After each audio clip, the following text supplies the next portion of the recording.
Every presidential election has its own unique records. One or two things that have never happened before. 2016 had a businessman and reality TV star with no prior political or military experience win the presidency.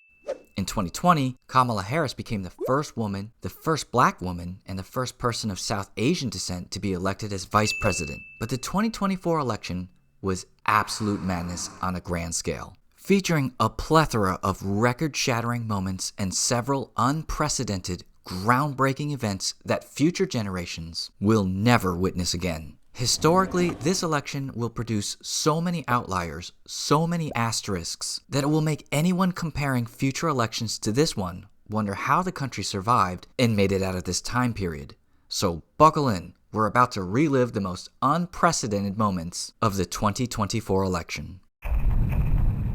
At number 1, we have first presidential candidate to have 2 assassination attempts while campaigning for an election. Prior to 2024, there had been 1 assassination attempt in our history for a presidential candidate, and that was 112 years ago. The 1912 election pitted Woodrow Wilson against Theodore Roosevelt. While on the campaign trail in Milwaukee, Roosevelt was shot in the chest. The bullet penetrated his steel eyeglass case and a 50-page single-folded copy of his speech and became lodged in his chest. Roosevelt proceeded to give a 90-minute speech with blood seeping through his shirt before seeking medical attention. And to top it all off, the doctor suggested removing the bullet with surgery might be more dangerous, so they left the bullet in his chest to live out the arc reactor moment in Iron Man. He died with the bullet still in his chest 7 years later. And that was that. Never happened before 1912 and never after. Some might remember Robert F. Kennedy in 1968 and George Wallace in 1972. They were both shot campaigning to be president, but they were not the party nominee at the time of the assassination attempt, or just plain assassination in RFK's case. That is, until Donald Trump survived not 1, but 2 high-profile assassination attempts during his presidential campaign. The first attempt in Butler, Pennsylvania was while he was speaking at an open-air campaign rally. He was shot in the ear, actually described by Trump himself as being zicked in the ear. And I've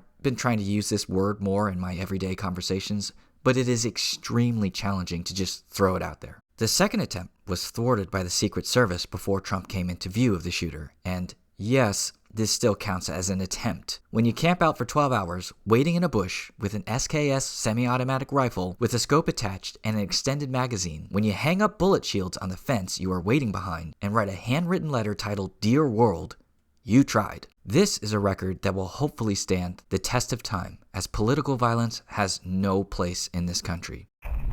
Record number 2, the first presidential candidate to have an assassination attempt and win a presidential election. Now, because there was only 1 other assassination attempt on a presidential candidate nominated by their party, this one should be a 50-50 to break a record. But it's still surprising to me. Yes, Trump won by a rather large margin of electoral votes. But it's hard to believe Teddy Roosevelt, the guy whose face sits side by side with Thomas Jefferson and Abraham Lincoln on Mount Rushmore, did not win the election in which he survived an assassination attempt. Turns out running for president under a third party really is a death sentence for your chances to win.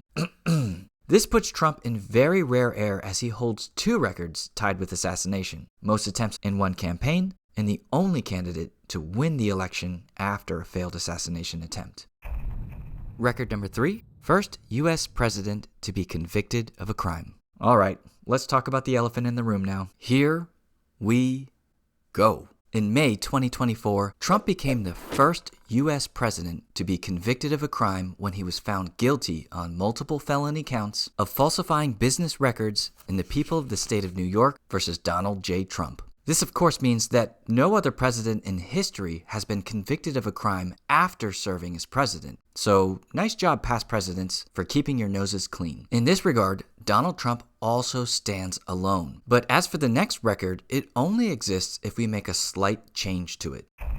Record number 4, first presidential candidate to run while being a convicted felon. Donald Trump is not the first presidential candidate to run while being a convicted felon. Eugene Debs ran for president from behind bars in a federal penitentiary in Atlanta, Georgia, serving a 10-year sentence for sedition, openly and defiantly going against the Sedition Act of 1918, which made it illegal to express criticism of the government or the war effort during World War I. Now, Debs, to his credit, managed to get 1 million Americans to vote for him, all while behind bars. Incredible. But the thing is, he wasn't a candidate from the two major political parties. Deb was a third-party candidate for the Socialist Party, representing them for 5 presidential elections. As we all know, a third-party candidate has never come close to winning a presidential election. But if we tweak the description, we can say this has never been done before. The first presidential candidate of a major political party to run while being a convicted felon. So, what does this all mean? Not much. The framers of the Constitution never put much emphasis on the requirements to be President of the United States. Article 2, Section 1, Clause 5 lists the only 3: to be a natural-born citizen, to be at least 35 years of age, and to have been a resident somewhere in the U.S. for 14 years. It doesn't even specify if these need to be 14 consecutive years, to which Herbert Hoover proved with his presidency that they don't need to be consecutive. And that's it. I qualify to be president, and probably so do you. Isn't that the beauty of it all? The Founding Fathers didn't include an educational requirement, or military experience, or demand a spotless criminal record. Let the people determine if a man is truly worthy of the position with their vote.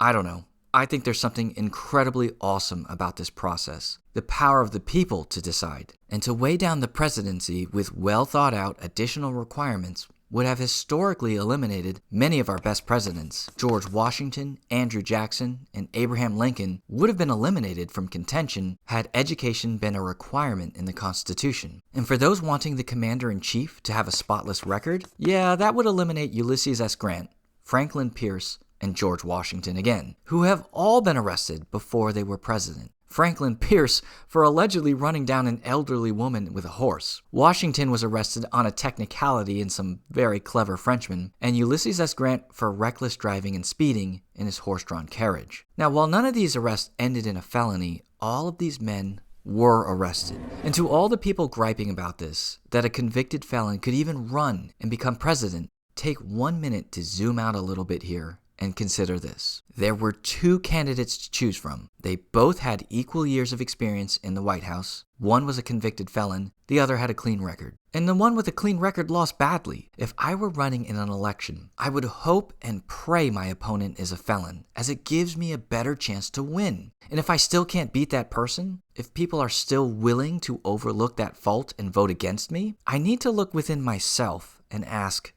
why did they choose the other person? This concludes our moment of reflection. Now back to the list.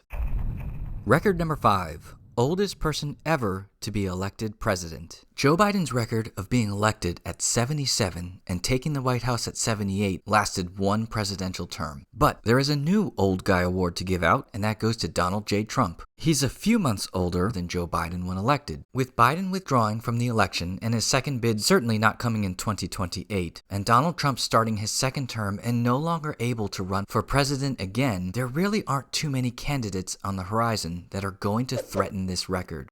Here's how old the major players will be in 2028. And Donald Trump starting his second term and no longer able to run for president again, there really aren't too many candidates on the horizon that are going to threaten this record. Now, before Biden and Trump battled for a decade over this presidential record, the previous oldest president was Ronald Reagan at 73 in the start of his second term. This age record might stand the test of time. And since these two seem to be chummier these days, they actually have a few records together. Record number 6. First presidential debate to feature 2 former presidents. I couldn't believe this when researching this topic. There had to be at least one other election featuring 2 former presidents. Nope. In 60 total elections throughout American history, the 2024 election was the first time 2 former U.S. presidents went head-to-head in a debate. And while Biden eventually dropped out of the election after the debate, it will remain the first and only time this happened. And it looks like this record is here to stay. Here's another record that was broken with this debate. Record number 7. Earliest general election debate ever. Joe Biden and Donald Trump agreed to hold their first presidential debate of the 2024 campaign earlier than it had ever been held due to a combination of strategic and practical factors. Both campaigns faced criticism for their approaches to previous debates, with Trump skipping GOP primary debates and Biden largely running unopposed. This left a gap in public exchanges between the two leading candidates, but both Biden and Trump had expressed dissatisfaction with the traditional Commission on Presidential Debates. Now, the CPD has been organizing presidential debates since 1987, making it responsible for overseeing these events for 37 years as of 2024. It was established as a nonpartisan organization by leaders from both the Democratic and Republican parties, with the goal of formalizing the debate process and ensuring that these critical events became a regular part of U.S. presidential elections. The CPD hosted its first debates during the 1988 presidential election between George H.W. Bush and Michael Dukakis, and has managed every general election debate since then. However, Trump had long criticized the CPD, claiming bias against him during his 2016 and 2020 debates. Biden's campaign also expressed concerns, citing the CPD's struggle to adapt to new formats and its handling of controversies in previous election cycles. Both candidates opted for a new debate format hosted by CNN, which included no live audience and simpler rules, marking a break from the traditional schedule. This new debate format was okay with hosting it so early, probably anticipating that they would have several more debates, which equates to more marketing dollars. The previous record of the earliest presidential debate was 44 days before the election, which pitted Reagan versus John Anderson in 1980. For reference, the overall average since 1960 has been 35 days before the election. Biden and Trump did their presidential debate 135 days before Election Day. And who knows, this could become the norm, the regular amount of time given between presidential debates and an election. But this also could be the only time this ever happens. Only time will tell. Record number 8. First presidential candidate to withdraw after securing enough delegates to win the nomination. There are a lot of technicalities to cover with this one. The first thing to mention is Biden was never officially nominated by his party, as his process happens officially at the DNC. Now, had he been formally nominated at the DNC and then withdrawn, that would have been another first all on its own. That being said, Biden is now the only presidential candidate to secure enough delegates in the primary elections and then completely withdraw from it. After cleaning house with his competition, winning 99% of his party's delegates and 87% of the popular vote, all that was really left to do was wait for the DNC. Except he didn't. Breaking away from the tradition of holding presidential debates later in the election cycle, Biden agreed to the earliest debate in American history, and it was disastrous. Within 24 hours, the same party delegates Biden had won in the primaries were calling for him to withdraw from the election. His approval ratings tanked, and 17 days later, he was officially out and endorsing his VP pick, Kamala Harris. It's hard to imagine another candidate ever going through this again, campaigning in the primaries and winning by a huge margin, and then stepping down before being nominated. This one may also stand the test of time. Record number 9. Latest, an incumbent president has withdrawn from an election. Not only did Biden withdraw from the election, but he did it with a record 113 days left before the election day. Other presidents have withdrawn from their re-election before, but they generally chose to do it so much earlier in the election cycle. In fact, it wasn't unheard of for candidates to make a campaign promise to serve only one term, effectively stepping down to give the party 4 full years to prepare for the next election. James K. Polk, James Buchanan, and Theodore Roosevelt all made promises to serve one term and then cede the next election to another, although Teddy Roosevelt changed his mind and ran for re-election later on. Other incumbents could simply see the writing on the wall with poor approval ratings or disastrous presidencies, or the desire to get out of the White House and live in peace. The previous record holder was Lyndon B. Johnson, who decided to withdraw 219 days before the election, after tension in the U.S. continued to rise over the Vietnam War. Similar to Biden, he felt his political party would better unify under someone else's leadership, which was his VP, Hubert Humphrey, who wound up losing. So it turns out it's not a great idea to withdraw from an election late in the game and give your vice president very little time to campaign. Record number 10. the presidential candidate to participate in the least presidential primaries. Believe it or not, primary elections to select the party nominee have not been around forever. Pre-20th century, presidential candidates were chosen by party leaders and congressional caucuses rather than through primaries. This system gave little voice to voters in selecting nominees and was 100% a system based on who you knew or who owed you political favors. Wisconsin is credited with setting the precedent for having direct primary elections when it started running them in 1905. By 1912, 12 states had adopted primary systems, which allowed voters to express their preference for a party's candidate. These primaries were not as decisive as they are today, as party conventions still had significant control over the nomination process. Still, these primary elections were a way to get your name out there and let Americans know what your platform and position was, and they weren't to be missed. That is, until the previous record holder, Hubert Humphrey, secured the Democratic nomination for president in 1968 without participating in the primaries. At this time, there were only 14 states running primaries. Humphrey chose to avoid them all, opting to let the competition worry about campaigning in 14 different states, while he tried to broker deals with powerful Democrat delegates in the other 36 states. As the current vice president under Lyndon B. Johnson, he had strong ties to the Democratic establishment, including party leaders and labor unions.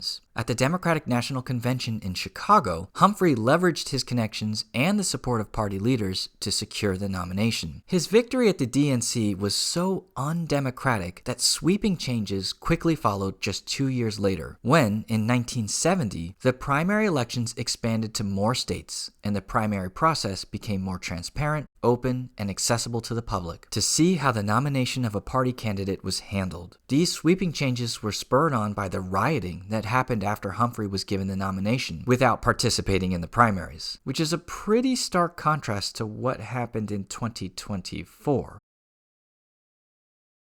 Fast forward to today, and all 50 states now have primary elections of some form or fashion. If a candidate is going to win their party nomination, it is going to be through gathering the votes of delegates through these elections, not through political influence from higher-ups in government positions. Right? Right? Not so fast. Kamala Harris becomes the first nominated presidential candidate to not run or win any of the 50 states in the primary elections. This is through no fault of her own and is purely a matter of circumstance, but 56 years after Humphrey skipped 14 primary elections and won, Harris skipped 50 and won by being elected by party elites, not the American voters. And much like Humphrey, was the incumbent VP and used that to leverage a victory. Would she have won the primaries if she had actually run? Probably, right? Because she killed it in 2020 when she ran. Oh, wait, no. She participated in the same exact amount of primary elections in 2020 as 2024? 0? Huh.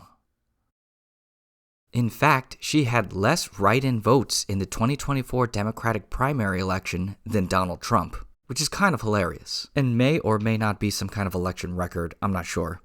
But I said we'd do 10, and we're only doing 10. Maybe we'll make another video if I missed a whole bunch. Let me know in the comments if there are any other records that were shattered in the 2024 election. I'd love to hear. Okay, that's it for now. Thanks so much for sticking to the end of my video. I hope you enjoyed it. I hope you learned something. We'll make more videos soon.